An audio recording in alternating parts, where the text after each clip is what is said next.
ओम नमः शिवाय। आज आषाढ़ महीने के कृष्ण पक्ष की रवि प्रदोष व्रत है। प्रदोष व्रत भगवान शंकर को समर्पित होता है। इस दिन भगवान शिव और सूर्य देव की विधि विधान से पूजा की जाती है।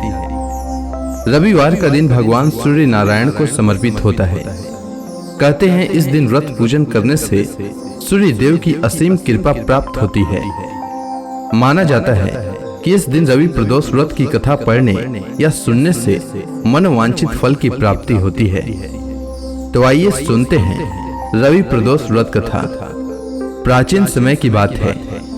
सर्व प्राणियों के हितार्थ परम पावन भागीरथी के तट पर ऋषियों द्वारा विशाल आयोजन किया गया।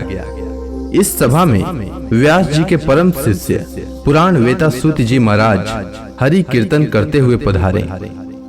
सूत जी को आते देखकर शौनक आदि 88,000 ऋषि मुनियों ने खड़े होकर दंडवत प्रणाम किया। महाज्ञानी सूत जी ने भक्ति भाव से ऋषियों को हृदय से लगाया तथा आशीर्वाद दिया। विद्वान ऋषिगण और सब शिष्य आसनों पर विराजमान हो गए। शौनक आदि ऋषियों ने पूछा, हे पूज्यवर महामते, कृपया यह बताने का कष्ट करें कि यह मंगलप्रद और कष्ट निवारक प्रदोष व्रत सबसे पहले किसने किया और उसे क्या फल प्राप्त हुआ। श्री सूत जी महाराज बोले, आप सभी शिव के परम भक्त हैं। आपकी भक्ति को देखकर मैं व्रती मनुष्यों की कथा कहता हूँ, ध्यान पूर्वक सुने। एक गांव में अति दिन ब्राह्मण निवास करता था। उसकी साध्वी स्त्री प्रदोष व्रत किया करती थी। उसे एक ही पुत्र रत्न था। एक समय की बात है, वह पुत्र गंगा स्नान के लिए गया।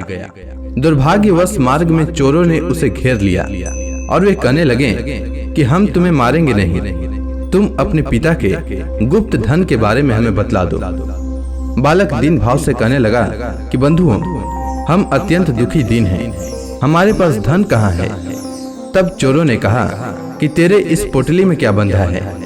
बालक ने निसंकोच भाव से कहा, मेरी माँ ने मेरे लिए रोटियां दी है। यह सुनकर चोरों ने अपने साथियों से कहा कि साथियों, यह बहुत ही दीन दुखी मनुष्य है, अतः हम किसी और को लूटेंगे। इतना कहकर चोरों ने उस बालक को जाने दिया। बालक वहां से चलते हुए एक नगर में पहुंचा। नगर के पास एक बरगद का पेड़ था। वह बालक उसी बरगद के वृक्ष की छाया में सो गया। उसी समय उस नगर के सिपाही चोरों को खोजते हुए उस बरगद के वृक्ष के पास पहुंचे और बालक को चोर समझकर बंदी बनाकर राजा के पास ले गए। राजा ने उसे कारावास में बंद करने का आदेश दे दिया। ब्राह्मणी का लड़का जब घर नहीं लौटा तब उसे अपने पुत्र की बड़ी चिंता हुई। अगले दिन प्रदोष व्रत था। ब्राह्मणी ने प्रदोष व्रत किया और भगवान शंकर से मन ही मन अपने पुत्र की कुशलता की प्रार्थना करने लगी। भगवान शंकर ने उस ब्राह्मणी की प्रार्थना स्वीकार कर ली। उसी रात भगवान शंकर ने उस राजा को स्वप्न में आदेश दिया कि वह बालक चोर नहीं है, उसे प्रातः काल छोड़ दे, अन्यथा उसका सारा राज्य वैभव नष्ट हो जाएगा। प्रातः काल राजा ने शिव जी की आज्ञानुसार उस बालक को कारावास से मुक्त कर दिया। बालक ने अपनी सारी कहानी राजा को सुनाई। सारा वृतांत सुनकर राजा ने अपने सिपाहियों को उस बालक के घर भेजा और उसके माता पिता को राज दरबार में बुलाया। उसके माता पिता बहुत ही भयभीत थे। राजा ने उन्हें भयभीत देखकर कहा कि आप भयभीत न हो, आपका बालक निर्दोष है। राजा ने ब्राह्मण को 5 गांव दान में दिए, जिससे कि वे सुख पूर्वक अपना जीवन व्यतीत कर सकें। भगवान शिव की कृपा से ब्राह्मण परिवार आनंद से रहने लगा। इसीलिए मनुष्यों को प्रदोष व्रत अवश्य करना चाहिए और साथ ही भगवान शिव की विधि विधान से पूजा करनी चाहिए। इससे व्यक्ति का जीवन सुखमय हो जाता है।